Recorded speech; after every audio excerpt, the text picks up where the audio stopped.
These God beings have a great need for energy. One of their most diabolical methods of gaining energy is through the technology called prayer. Essentially, prayer is a form of energy or power transfer.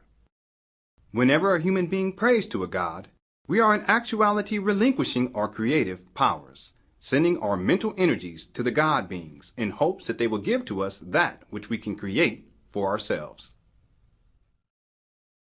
We have been reduced to powerless entities, propositioning the limited gods for their help, their guidance, and their vested interests. Please consider the following example. When human beings pray to the entity known as Ra, the mental energy of the human being is directly transferred to the entity known as Ra. The transferred energy is then used by Ra as a source of power, which in turn increases Ra's influence on Earth.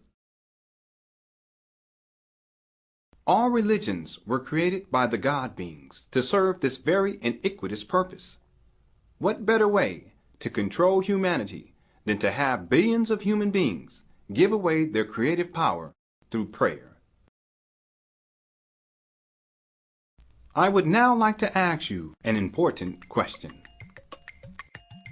What if the entity that is being prayed to has malicious intent towards humanity? It must be understood that any entity that asks for prayer or praise or service or sacrifice is in fact malevolent towards humanity. Like Sauron, these entities seek to gain power and strength through the careful manipulation of humanity. In gaining more power, these malicious entities seek to dominate and in some cases destroy all life on Earth. One should ask, are there any good or benevolent entities that seek to help humanity? Should we not pray to them for help? Well, I will tell you that there are three sequential issues that we must consider in order to answer this important question. 1. Malicious intent always takes more energy to actualize than kind intent.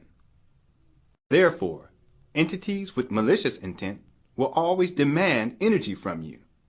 Conversely, kind entities will ask nothing of you, save your continued pursuit of intellectual and spiritual growth. Their help, usually in the form of information, is given for kindness' sake alone. Before we proceed, I would like to share with you that in the scheme of the universe, information is free. It exists in everything as is. This omnipresent information is accessible at any time, but can be shielded from us when we are intellectually and spiritually compromised. 2. The entities that seek to help humanity understand one very important aspect of our relationship to the gods, namely, that it is ultimately humanity that must see to it that the parasitic relationship between the gods and humanity ends.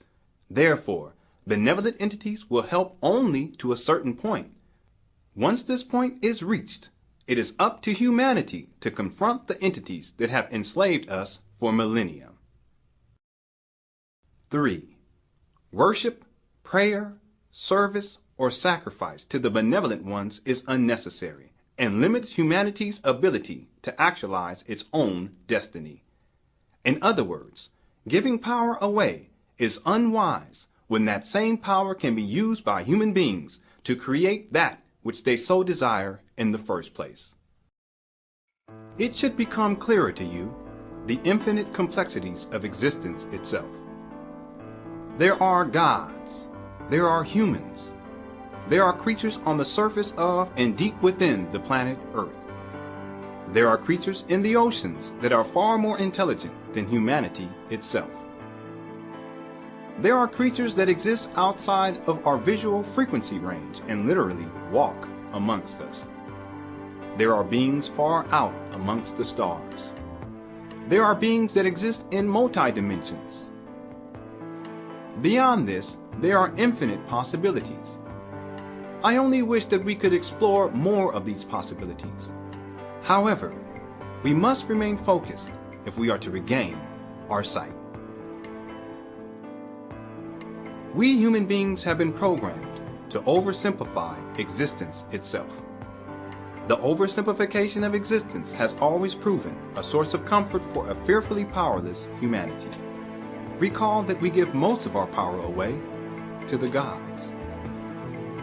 Consequently, we have become weak. In our state of spiritual and intellectual weakness, we have been brought to a point in our existence where we are easily manipulated by the gods. But there is something more that we must grasp if we are to uncover a deeper truth, of which I will share with you later in this video series. We must deal with something that most people have no meaningful intimation about. I must share with you the apparatus of evil itself.